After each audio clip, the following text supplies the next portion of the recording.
देख रहे हैं इंडिया टीवी। मैं हूं आपके साथ प्रिया सिंह सोमवंशी और वक्त हो चला है राजधर्म का। नीट एग्जाम को लेकर एक तरफ सरकार एक्शन पर एक्शन ले रही है, तो वहीं दूसरी ओर रोजाना नए नए खुलासे इस मामले को लेकर हो रहे हैं।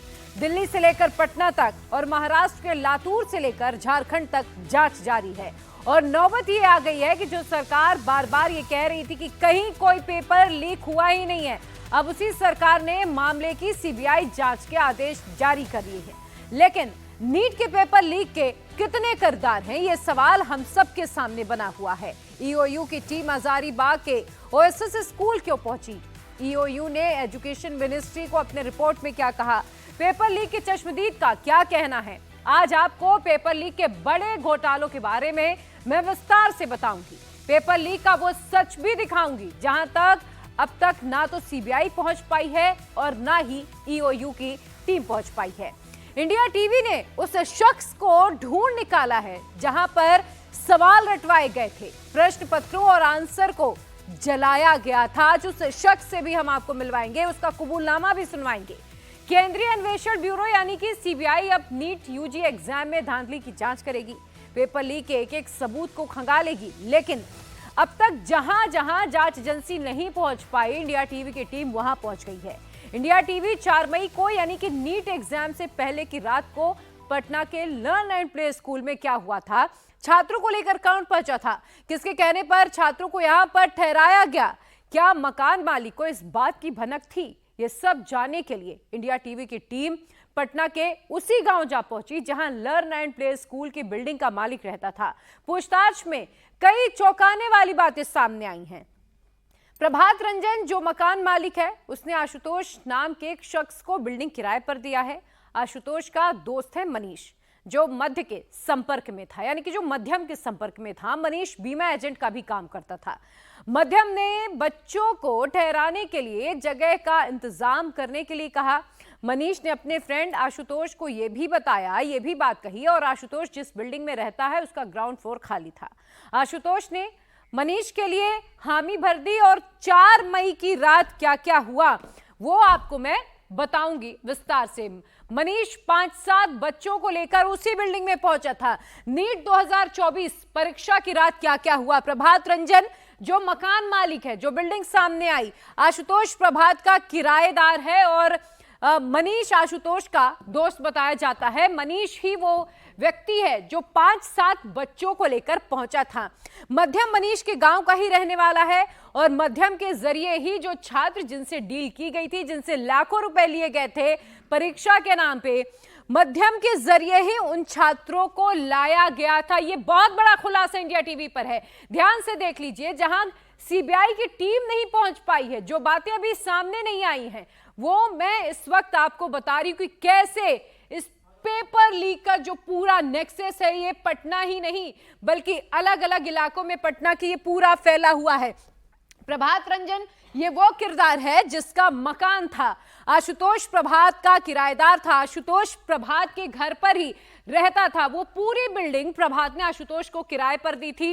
और जो मनीष है वो आशुतोष का दोस्त बताया जाता है, जो वहां पर बच्चों को लेकर पहुंचा था।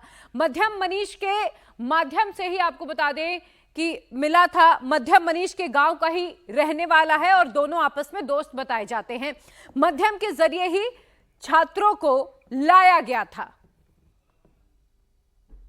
जिस पटना के खेमनी चक में लर्न प्ले स्कूल में परीक्षार्थी ठहरे हुए थे, वहां प्रश्न पत्र आया, आंसर आया, रटवाया गया, उस मकान के मकान मालिक हमारे साथ हैं। और क्या नाम है आपका? प्रभात कुमार रंजन। आपके ही मकान में परीक्षार्थी रुके थे रात में? आपकी जानकारी में बात थी? नहीं, कोई किसी भी प्रकार का कोई जानकारी नहीं। आप वहाँ नहीं रहते? ना, हम दुनियामा रहते हैं। एक भी रात मैं उस मकान पर नहीं रहा हूँ। तो फिर वहाँ कौन ऐसा था जो ठहराया बच्चों को? आशुतोष को हम किराए पर दिए हुए थे। ये ऊपर के हिस्से में रहते? ऊपर के हिस्से में, नीचे के हिस्से में भी इन्हीं को लगा के हमको किराया वसूल करना था। तो आशुतोष आपका नाम है जी? आपने किराए पर इनसे लिया हुआ है? हाँ, लिया हुआ। परीक्षार्थी जो थे आपने ठहरवाया? नो, नहीं। किसने ठहरवाया? मनीष है। कौन है मनीष? मनीष यही दुनियामा के बगल सिगरियामा गांव का है रहने वाला। ये बताइए कि अब मनीष आपके पास आया, मनीष जो है किसके माध्यम से बच्चों को लाया? मनीष के पास किसका फोन आया था? ये नहीं पता हमको। ये नहीं पता है। अभी आप माध्यम का नाम ले रहे हैं। वो तो मध्यम से ही बात कर रहा था, तो वो लोग कैसे कैसे क्या है वो लोग हमको नहीं पता है। माध्यम ने मनीष से संपर्क किया मकान में जगह रखवाने के लिए बच्चों के लिए, मनीष ने आपसे संपर्क किया मनीष हमसे किया संपर्क। और मनीष आपका सिर्फ मित्र है, कोई रिश्तेदार नहीं है। रिश्तेदार नहीं है। तो ये बताइए कि इसके लिए कोई पैसों की बातचीत हुई थी? हमसे पैसे की कोई बात, मनीष की कोई बात? वो फोन पर किसी से बात कर रहा था। किससे बात कर रहा था? वो हमको नहीं पता है। मध्यम से बात कर रहा था। पता नहीं हम किससे बात कर रहा था, हम कैसे, कितने पैसे की बात? कोई पैसे की वैसे बात नहीं है, खुल के पैसे की बात नहीं है। बोला कि उन किराया देना पड़ेगा, तो मनीष बोला कि नहीं कोई ऐसा बात नहीं है, जो होगा जो हमको दे दीजिएगा, मनीष बोला। हम बोले कि ठीक है, आप लोग समझ। तो ये किरदार हमने आपको दिखाए। सबसे पहले प्रभात, जिसका ये पूरा मकान था, फिर आता है आशुतोष, जिसको प्रभात ने अपना मकान किराए पर दिया, फिर आता है मनीष जो आशुतोष का दोस्त था और उसी ने संपर्क किया था, फिर आता है मध्यम जो मनीष और मध्यम आपस में जान पहचान के बताए जाते हैं। और मनीष के माध्यम से मध्यम ने बच्चों को रुकवाने के इंतजाम की बात करी और उसके बाद मनीष ने आशुतोष से बात की कि बच्चों को रुकवाना है, तो फिर आशुतोष ने अपनी ही बिल्डिंग जो उसने खुद किराए पर ले रखी थी उसे वहां पर रुकने के लिए कह दिया। नीट पेपर लीक की जांच सीबीआई करेगी। बिहार पुलिस की आर्थिक अपराध शाखा यानी कि ईओयू करीब 1.5 महीने से इसकी जांच कर रही है। अब तक की जांच में कई बातें सामने आई हैं, वो सभी फैक्ट्स ईओयू सीबीआई को सौंप देगी। लेकिन 4 मई की रात को पटना के खेमनी चौक स्थित लर्न एंड प्ले स्कूल में जो कुछ भी हुआ उसके चश्मदीद को इंडिया टीवी ने ढूंढ निकाला है। आशुतोष ने इंडिया टीवी को 4 और 5 मई की दरमियानी रात को जो कुछ भी हुआ उसकी सच्चाई बताई है। अब मैं आपको बताती हूं कि पेपर लीक में जो आशुतोष ने दावा किया है वो दावा क्या है। 4 मई की रात में 5 से 7 लड़के मध्यम और मनीष ने आपस में कांटेक्ट किया, फिर आशुतोष से मनीष ने कांटेक्ट किया और वो लड़के रुकवाए गए। 5 मई की सुबह 20 से 25 लड़के दिखे। देखिए पहले 5-7 लड़कों की बात हुई, लेकिन 20 से 25 लड़के दिखाई दिए। 5 मई की सुबह को 10:30 बजे पेपर दिखा। मनीष के हाथ में प्रश्न पत्र का प्रिंट आउट था, यानी कि जो क्वेश्चन पेपर आना था वो क्वेश्चन पेपर पहले से ही मनीष के हाथ में था। मध्यम के जरिए मनीष बच्चों को लेकर आया था। मध्यम ही वो शख्स है जो मनीष का दोस्त है और उसने बच्चों को रुकवाने के लिए मनीष को इंतजाम करने के लिए कहा और मनीष ने इंतजाम किसके जरिए किया? आशुतोष के जरिए। तो ये वो कड़ी आपस में जुड़ती हुई नजर आ रही है। आशुतोष ने ये बहुत बड़ा दावा किया है, इंडिया टीवी से दावा किया है। सुनाते हैं आपको एक बार। आपने तो देखा होगा बच्चे आ रहे थे, पहले कितनी संख्या में बच्चे आए, कितने बजे आए? रात में 5-7 आए, उसके बाद हम चले गए 11 बजे रात में सोने। चाबी नीचे गेट का उसी के पास था, मनीष के ही पास। सुबह में 8 बजे उठे तो देखे कि बढ़े हुए हैं लोग, सब लोग। बच्चे रात भर कहाँ रहे? नीचे के हिस्से में? नीचे के रूम में। लड़के 4 कह के आए, बाद में उनकी संख्या 20-25 हो गई, तब भी आपको संदेह नहीं हुआ। तो ऐसे में आप पर संदेह तो बनता ही है ना। सुबह में तो संदेह हो गया था, हम बोले भी उसको कि तुम निकलो निकलो निकलो, लेकिन क्या संदेह हुआ? क्या किस बात को देखकर संदेह? उसी तरह के जो बच्चे लोग बात कर रहा था उसी तरह से। क्या बात कर रहे थे? हमसे ही एक बच्चा बोले कि हमको पेपर कब मिला। हमके पेपर किस चीज़ का पेपर? तो कि हमको तो यहाँ सिर्फ आपको रखने के लिए रात भर रुकने के लिए दिया गया था, ये सब तो हमको जानकारी नहीं है, हमको कुछ पता नहीं है इसके मामले में। फिर मनीष से पूछा तब कि आधा घंटा में चल जाएगा, आधा घंटा में चल जाएगा। अच्छा, यानी आपको पता चल गया था कि क्वेश्चन बच्चों को आंसर मिल चुका है? नहीं, उस समय नहीं था, जिस समय उससे बच्चों से आपने कहा ना कि छात्रों ने कहा कि क्वेश्चन मिल 10 बजे के बाद ही इस तरह के कंफर्मेशन हुआ कि लोग के पास आ गया है। और फिर आपने ये भी देखा होगा कि प्रश्न पत्र को ऊपर जलाने के लिए लड़के दौड़े थे? नहीं, मनीष ही गेट पे सबको चेक करके सब निकला। उसके बाद मनीष क्या? आपकी बातों में विरोधाभास दिख रहा है। आप कह रहे हैं कि सुबह में जब आपने देखा कि बच्चों के पास क्वेश्चन है तो आपने पूछा, तो आपको संदेह हुआ ना? नहीं, 10 बजे संदेह हुआ तब ना बोल रहे थे कि तब तुम लोग निकलो निकलो, तुम हमको फंसा देगा तक कि आधा घंटा में चल जाएगा, आधा घंटा में। फंसने का डर किस बात का? वही जो जिस चीज के लिए आप आए हैं उसी के लिए, उसी डर से तो हम फंस डर। यानी क्वेश्चन देखा आपने ना? देखे 10 बजे के बाद हम देखे। परीक्षा 2 बजे से थी, 10 बजे के बाद आपने देख लिया प्रश्न पत्र था उनके पास? हाँ देखे थे, समय देखे थे। तो यानी ये वो चश्मदीद है जिसने प्रश्न पत्र देखा है, सबसे बड़ा चश्मदीद आप कह सकते हैं, जिसने प्रश्न पत्र 10 बजे देख लिया था। परीक्षा 2 बजे से थी, प्रश्न पत्र आपने देखा। मैं दूसरी बार पूछ रहा हूं, 10:30-11 के बीच में हमने लोग के हाथ में पेपर देखा। मनीषे के हाथ में पेपर में देखा। आपको मालूम था कि नीट की परीक्षा देने आए हैं लड़के? हाँ, मालूम था कि परीक्षा देने आए हैं। और प्रश्न पत्र जब आपने 10:30 बजे के आसपास देखा तो क्या देखा कि उनके हाथ में कुछ किताबें थी या कुछ छपाई हुई चीजें? कुछ फोटो कॉपी वगैरह था उसके पास मनीष के हाथ में।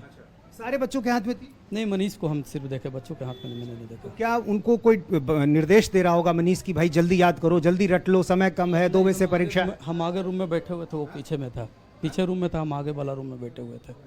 तो अब आपसे पुलिस पूछेगी तो सारी बात रखेंगे आप? बता देंगे, सारी बात रख देंगे पुलिस के सामने।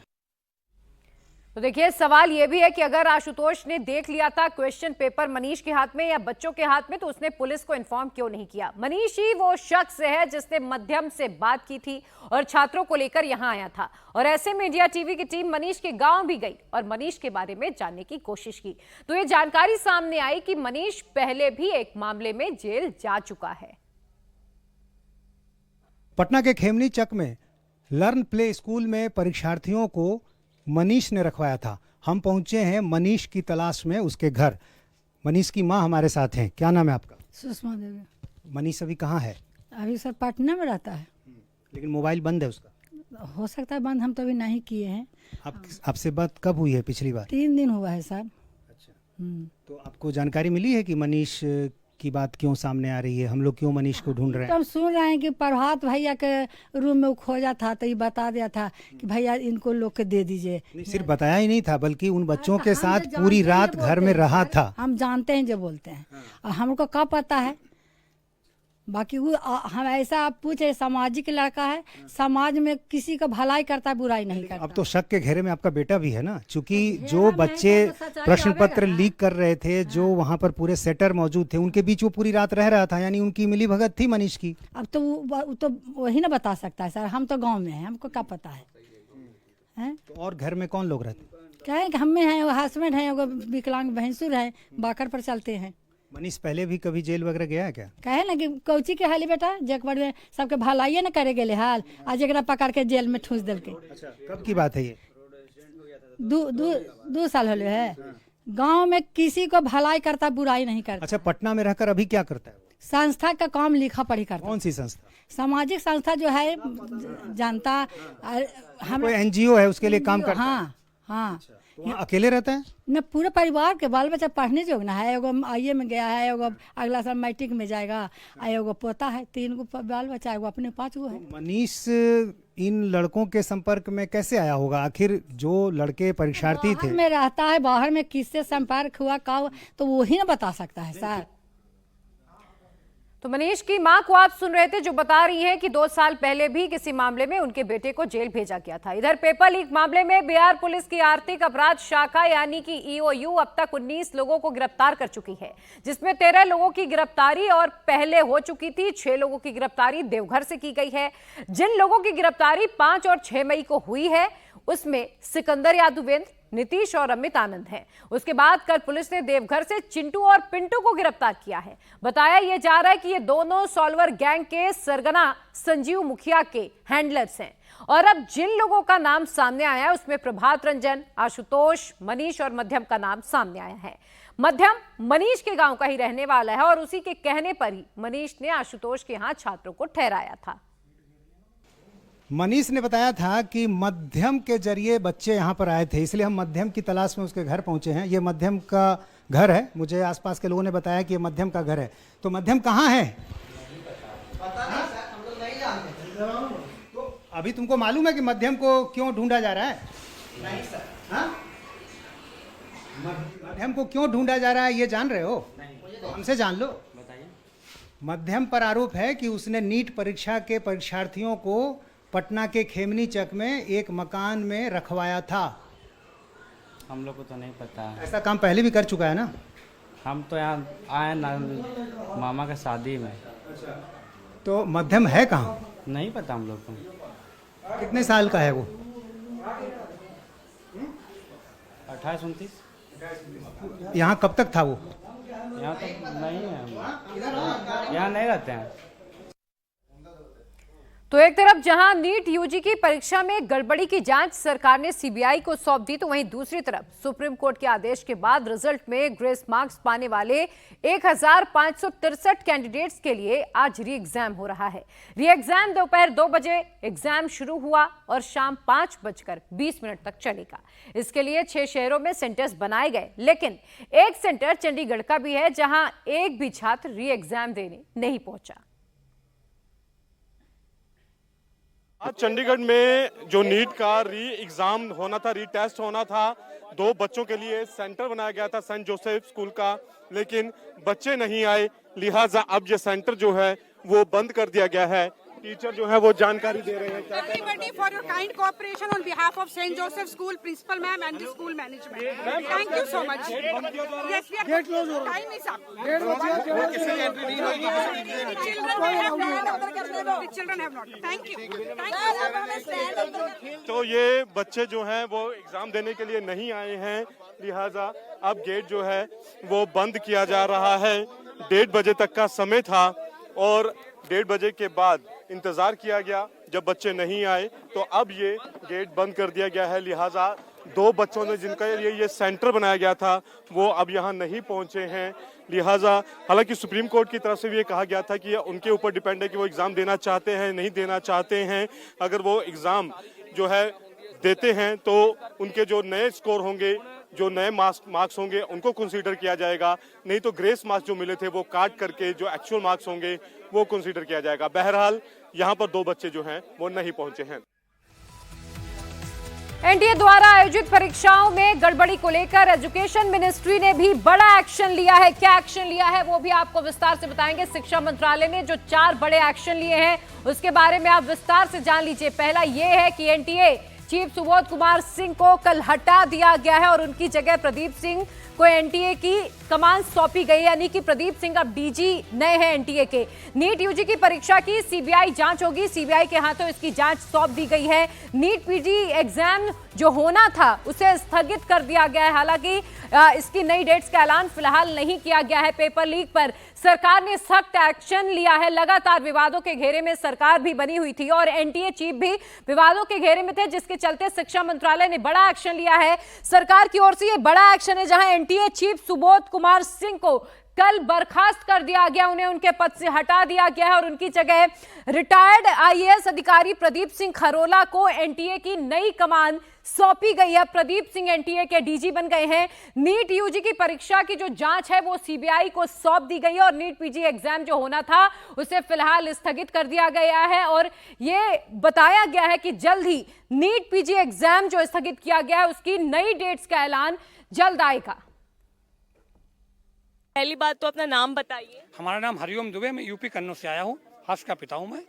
इतने दिनों से यहाँ पर हैं आप लोग, ना सही से इंतजाम है ना कोई, इतनी गर्मी है लेकिन फिर भी जुटे हुए, संतुष्ट नहीं है कल के फैसले के बाद? नहीं, कल फैसला दिया है। देखिए, थोड़ी बातें करूँगा, कहीं लोग कहेंगे राजनीतिक बातें कर रहा हूँ। मैं टीवी के माध्यम से सुनता हूँ कि मनीष सिसोदिया को बेल इसलिए नहीं मिलती कि वो केस में जाँच सही से नहीं होने देगा।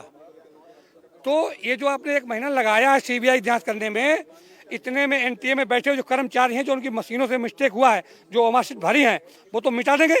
क्यों आपने ये निर्णय देर में क्यों लिया, जबकि भारत सरकार कहती थी मोदी सरकार की मैं बुलेट ट्रेन चलाऊंगा और धर्मेंद्र प्रधान तो कोयला गाड़ी से भी स्लो चल रहा है।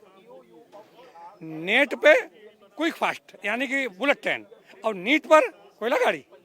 रीजन क्या है? नीट का पेपर 18 को होता है नेट का और 19 को आप जांच बैठा देते हैं, निरस्त कर देते हैं और नीट के हुए तारीखें बढ़ रही हैं। सुप्रीम कोर्ट भी तारीख बढ़ाया जा रहा है। अब छात्रों से जरा जानते हैं, क्या नाम है आपका? मेरा नाम विकास है। ये बताओ विकास, कल एनटीए के जो डीजी हैं उनका बदलाव भी कर दिया गया। जो एक मांग थी, दूसरी मांग सीबीआई की थी, वो भी हो गई, तो आप फिर प्रदर्शन क्यों कर रहे हैं? संतुष्ट नहीं है? मैम, हमारी मांग थी रीनीट और मैम सबसे मेन चीज स्टूडेंट्स को खुद क्लोज ढूंढने पड़ रहे हैं नीट स्कैम के। जैसे जैसे एनटीए को पता चलता है, स्टूडेंट्स दूसरे बच्चों के मतलब जो एडमिट कार्ड्स हैं या फिर रिजल्ट्स निकालकर उनसे क्लोज निकाल रहे हैं, सोशल मीडियाज पर वायरल हो रहे हैं। तो एनटीए ने हर बच्चे के लिए रिजल्ट निकालने के लिए, एडमिट कार्ड निकालने के लिए ईमेल और फ़ोन नंबर कंपलसरी कर दिया है कि ईमेल होना चाहिए, फ़ोन नंबर होना चाहिए। उससे तो कोई दूसरा बच्चा डिटेल्स नहीं निकाल पाएगा।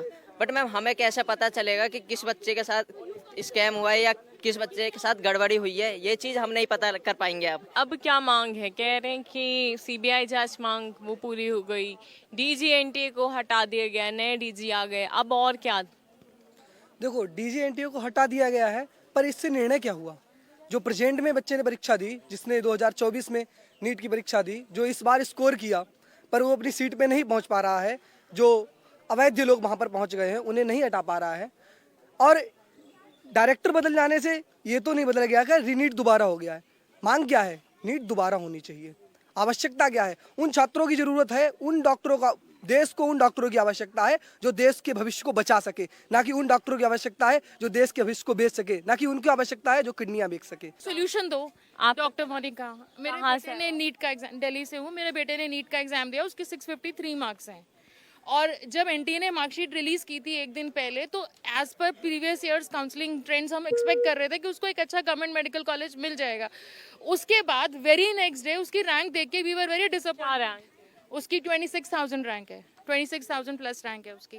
अब उसके बाद सडनली ओवरनाइट पूरी स्टोरी चेंज हो जाती है, ठीक है। ये तो और हमें जेन्युइनली किसी को कुछ समझ ही नहीं आया कि एकदम इतना रैंक इन्फ्लेशन आया कैसे।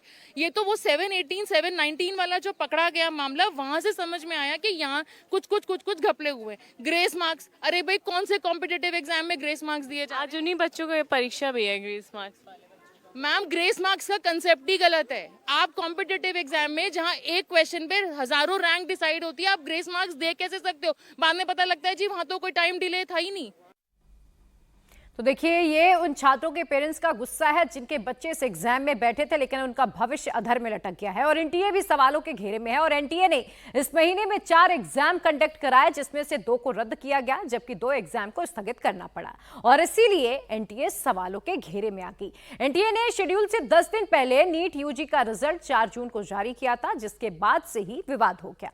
पहले रिजल्ट में गड़बड़ी की बात उठाई गई, फिर पेपर लीक वाले मामले जो पकड़ लिए गए। इस महीने की 12 तारीख को एनसीईटी एग्जाम हुआ, लेकिन एग्जाम खत्म होने के 6 घंटे बाद ही परीक्षा को रद्द कर दिया गया और यह कहा गया कि परीक्षार्थियों को लॉगिन करने में किसी तरह की दिक्कत हुई है, इसी वजह से परीक्षा को रद्द किया जाता है। और इसके बाद फिर 6 दिन के बाद यानी कि 18 जून को यूजीसी नेट की एग्जाम होती है।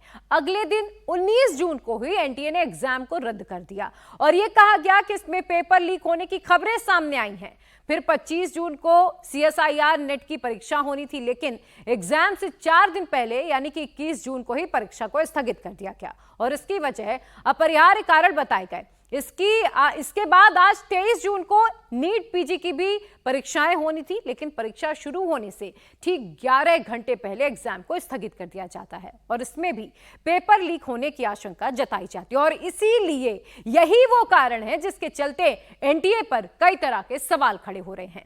उधर नीट पेपर लीक की जांच कर रही ईओयू की टीम झारखंड के हजारीबाग पहुंची। ईओयू की टीम ने हजारीबाग के ओएसएस स्कूल जाकर वहां के टीचर्स, एग्जामिनेशन कंट्रोलर और दूसरे स्टाफ से भी बात की है।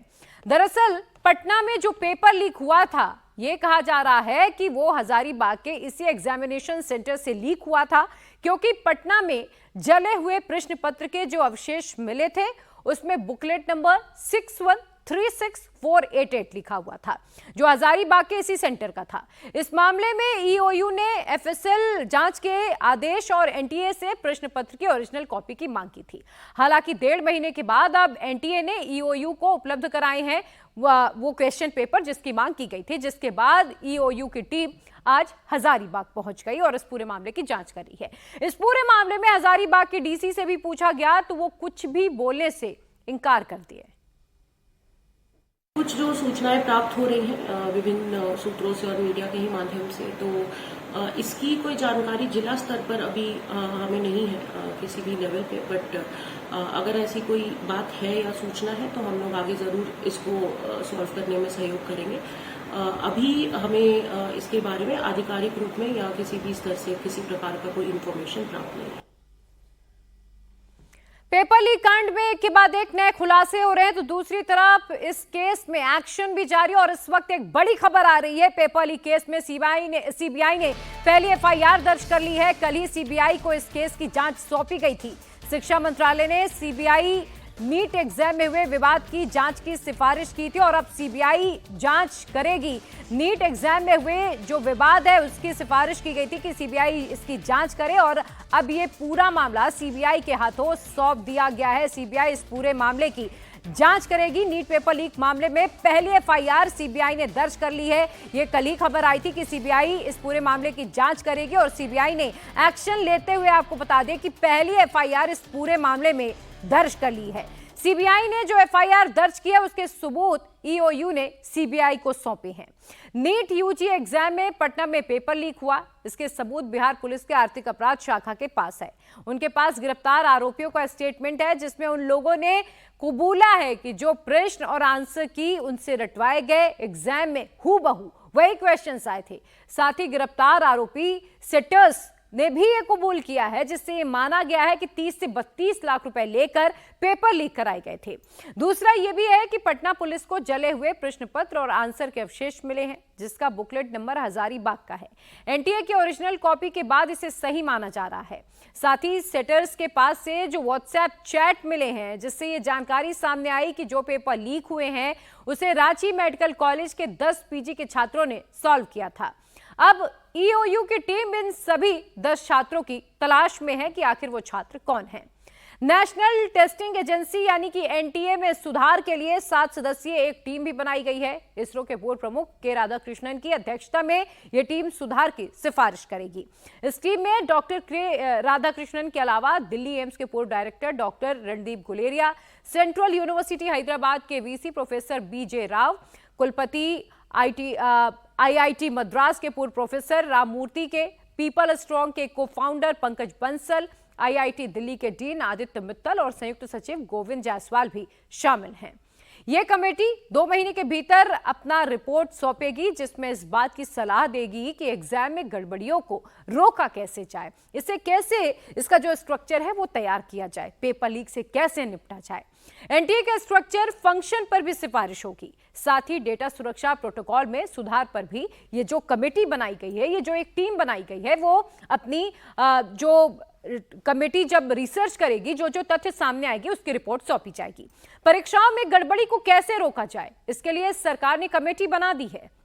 2 महीने में कमेटी की रिपोर्ट भी आएगी। लेकिन पेपर लीक और एग्जाम में गड़बड़ियों को लेकर विपक्ष सरकार पर अटैकिंग मोड में है। लगातार चाहे राहुल गांधी हो, प्रियंका गांधी हो, तमाम नेता सवाल उठा रहे हैं। कांग्रेस नेता प्रियंका गांधी ने ट्वीट कर केंद्र सरकार को जमकर घेरा और उन्होंने लिखा कि NEET UG paper leak, NEET PG paper रद्द, यूजीसी नेट रद्द, सीएसआईआर नेट रद्द। देखिए ये इसी महीने की एग्जाम्स है जो या तो लीक हुए जिनके पेपर या तो एग्जाम्स को रद्द कर दिया गया। कल से संसद का सत्र शुरू होने वाला है। मोदी 3.0 का ये पहला सत्र होगा। लोकसभा में इस बार विपक्ष की ताकत पिछली बार से ज्यादा है और ऐसे में यह माना जा रहा है कि पेपर लीक जैसे कई मुद्दों पर विपक्ष सरकार को घेरने का भी काम करेगा। मतलब यह है कि कल से मोदी 3.0 की संसद में पहली अग्नि परीक्षा शुरू हो जाएगी और इसीलिए सत्र से पहले सरकार ने भी अपना होमवर्क पूरा कर लिया है। सरकार ने नीट और नेट एग्जाम के जांच सीबीआई के हाथों सौंप दिए हैं। एनटीए के चीफ को बदल दिया गया है। एनटीए में सुधार के लिए 7 सदस्यीय हाई लेवल कमेटी का गठन कर दिया गया है और साथ ही एंटी पेपर लीक कानून को भी लागू कर दिया गया है। साथ ही यूजीसी नेट और एनसीईटी जैसे एग्जाम को कैंसिल कर दिया और पेपर लीक की आशंका को देखते हुए आज होने वाली नीट पीजी एग्जाम को रद्द करके भी ये मैसेज दे दिया कि सरकार इसे लेकर कोई रिस्क लेने के मूड में फिलहाल नहीं है। तो ये सरकार की तरफ से अपनी तैयारी है। एक और पूरे देश में नीट को लेकर देखिए बवाल तो मचा ही हुआ है, तो वहीं राजधानी दिल्ली बूंद बूंद पानी के लिए तरस रही है। इस पर भी सबकी नजरें हैं। कई इलाकों में पानी की समस्या दिन ब दिन विकराल होती जा रही है। एक तो भीषण गर्मी और इसमें पानी की किल्लत से लोगों को लगातार परेशानियों से दो चार होना पड़ रहा है। दिल्ली में पानी की किल्लत को लेकर जमकर सियासत हो रही है। आम आदमी पार्टी और बीजेपी के नेता एक दूसरे पर लगातार अटैकिंग मोड में हैं। पानी की समस्या के समाधान के लिए अब से कुछ देर पहले आम आदमी पार्टी के नेता दिल्ली के एलजी विनय कुमार सक्सेना से मिलने पहुंचे। राजधानी में जारी जल संकट पर एक और जहां आप डेलीगेशन ने उपराज्यपाल से मुलाकात की, तो वहीं दिल्ली की जल मंत्री आतिशी का तीसरे दिन भी अनशन जारी है। लेकिन इन सबके बीच दिल्ली वालों को पानी कब मिलेगा, ये बड़ा सवाल जस का तस अभी तक बरकरार है। राजधानी दिल्ली में जल संकट को लेकर लोग खासे परेशान हैं। सुबह होते ही लोग महज एक बाल्टी पानी भरने के लिए टैंकर्स का घंटों घंटों इंतजार करते हैं। पानी की समस्या के बीच दिल्ली में इस मुद्दे को लेकर राजनीति भी खूब हो रही है। राजनीति गर्मा गई। आम आदमी पार्टी के नेताओं ने इस समस्या के समाधान को लेकर आज उपराज्यपाल वीके सक्सेना से मुलाकात की। घंटों इस मुलाकात में आम आदमी पार्टी के नेताओं ने इस मामले में एलजी से हस्तक्षेप करने की मांग की। पानी की समस्या पर एलजी विनय सक्सेना ने आम आदमी पार्टी डेलीगेशन को हरियाणा सरकार से बात करने का आश्वासन दिया। एलजी ने यह भी माना कि दिल्ली में देखिए जल संकट है, जिसका हल निकालना बेहद जरूरी है। आज दिल्ली से एक प्रतिनिधि मंडल एलजी साहब से मिला, जिसके अंदर हमारे 2 राज्यसभा के सांसद माननीय संजय सिंह जी, माननीय एनडी गुप्ता जी, पार्टी के हमारे सेक्रेटरी पंकज गुप्ता जी, हमारे सभी विधायक साथी एलजी साहब से मिले और अच्छे वातावरण के अंदर बातचीत हुई। बातचीत में हमने एलजी साहब से निवेदन किया कि आप हरियाणा से बातचीत कीजिए। हरियाणा अभी भी करीब 113 एमजीडी पानी दिल्ली में कम छोड़ रहे हैं, जिसकी वजह से लाखों लोगों को परेशानी हो रही है। और एलजी साहब ने हमें आश्वासन दिया है कि वे हरियाणा की सरकार से बात करेंगे और प्रयास करेंगे कि दिल्ली का पानी हमें मिल सके। हमने एलजी साहब से ये कहा कि अब तो 1 हफ्ते में बारिश आने वाली है ना, 28 तारीख को बारिश आ जाएगी। अभी शिमला हिमाचल में बारिश होने ही लगी है, तो 1 हफ्ते बाद तो इतना पानी आ जाएगा कि हरियाणा चाह के भी नहीं छोड़ पाएगा, चाह के भी रोक नहीं पाएगा, माफ़ कीजिएगा। तो इस 1 हफ्ते की बात है। 1 हफ्ते के लिए हमने उनको निवेदन किया है कि इस 1 हफ्ते को आप पानी दिलवा दीजिए। तो एलजी से मुलाकात के बाद आम आदमी पार्टी के नेता सोमनाथ भारती ने कहा कि हमने उपराज्यपाल को डेटा के जरिए ये समझाया कि दिल्ली को उसके हिस्से का पानी कम दिया जा रहा है। सोमनाथ भारती ने यह भी कहा कि अब गेंद एलजी साहब के पाले में है। सर, आप वीसी रह चुके हैं, पूर्व वीसी रह चुके हैं जल बोर्ड के, क्या आज अंदर बातचीत हुई? बातचीत जिन कारण से हुई आपको पता है कि किस प्रकार से दिल्ली में जल संकट पैदा हो गया है और इसके कारण 29 लाख लोगों को पीड़ा हो रही है। और उस पीड़ा के कारण माननीय मंत्री अतिशी जी ने फास्ट अनटू डेथ रखा हुआ है।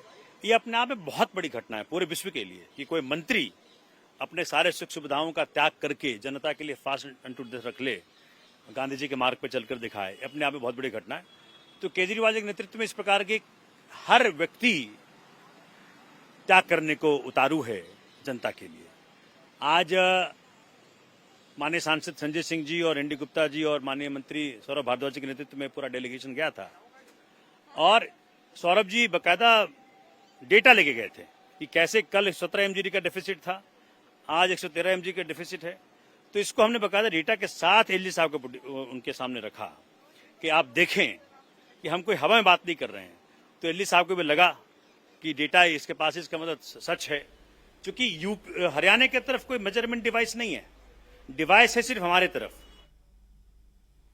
तो एक तरफ जहां सियासत हो रही है तो वहीं दूसरी ओर दिल्ली के लोगों की पानी की जो समस्या है वो जस की तस बनी हुई है। दिल्ली में करीब 1 महीने से जल संकट लगातार बरकरार है, चाहे वो उत्तरी दिल्ली हो, पूर्वी दिल्ली हो, दक्षिणी दिल्ली हो या फिर मध्यम दिल्ली। चारों ओर पानी की किल्लत है, लोग बूंद बूंद के लिए तरस रहे हैं। अब ये 8 तस्वीरें आप देख लीजिए, भले ही दिल्ली के अलग अलग इलाके की हो लेकिन सबकी कहानी एक जैसी।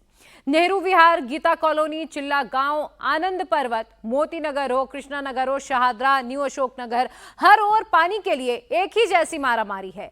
लोग एक एक बाल्टी पानी के लिए घंटों घंटों धूप में इंतजार करते नजर आते हैं और उसमें भी ये पक्का नहीं है कि उन्हें पानी मिलेगा ही।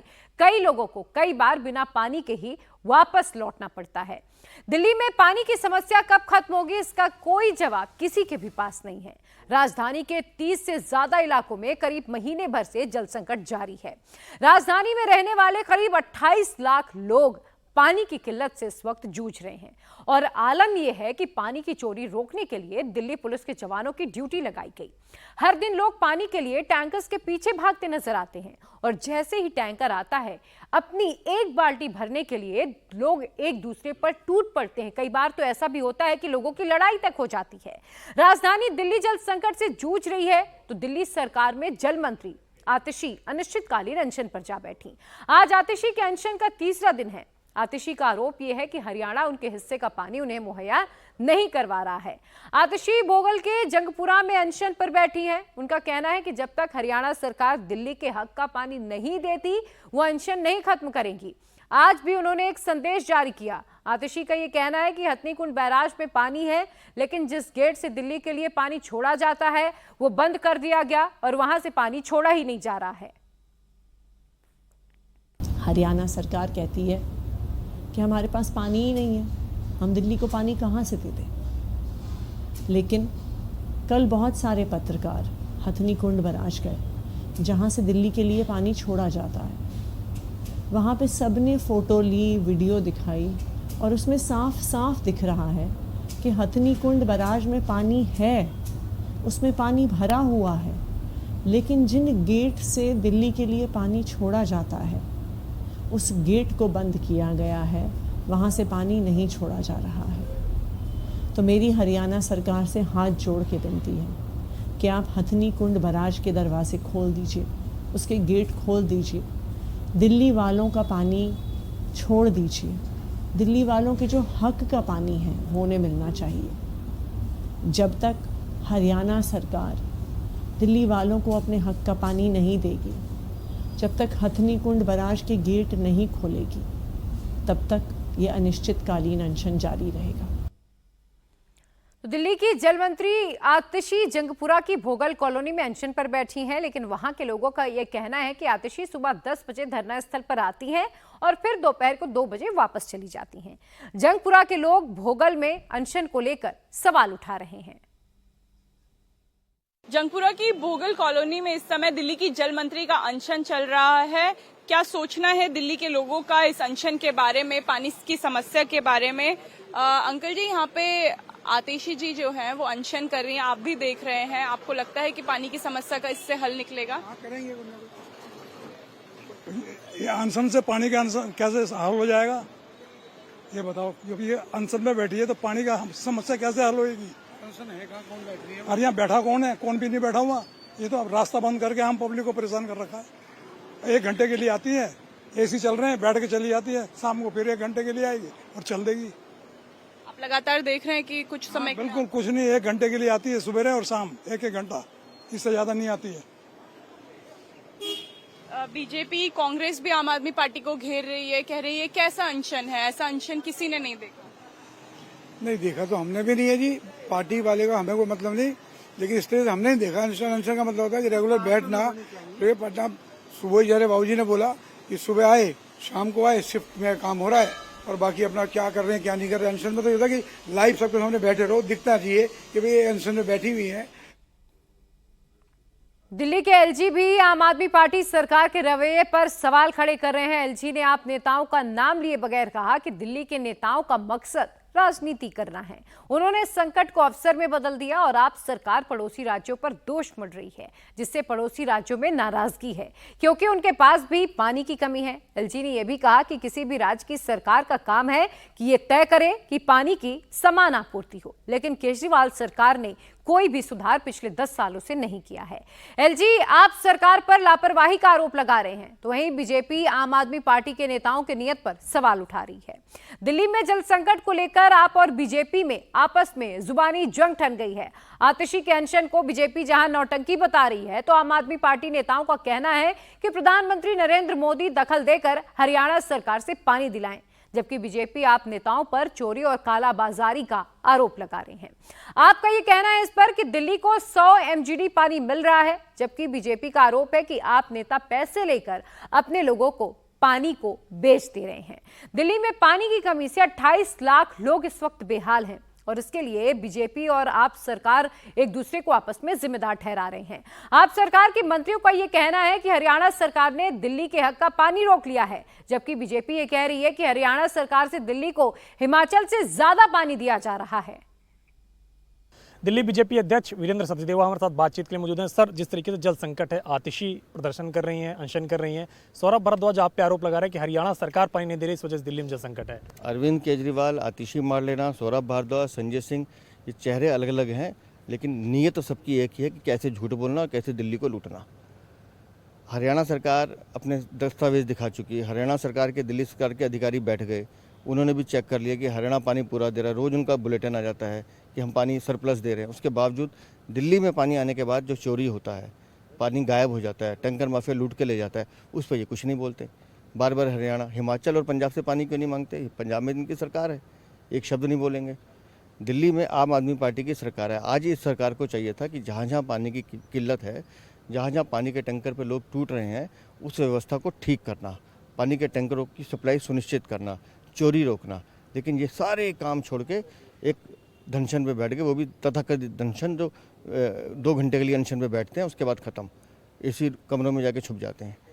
तो दिल्ली को उसके हाल पे बेहाल करने का काम आम आदमी पार्टी कर रही है।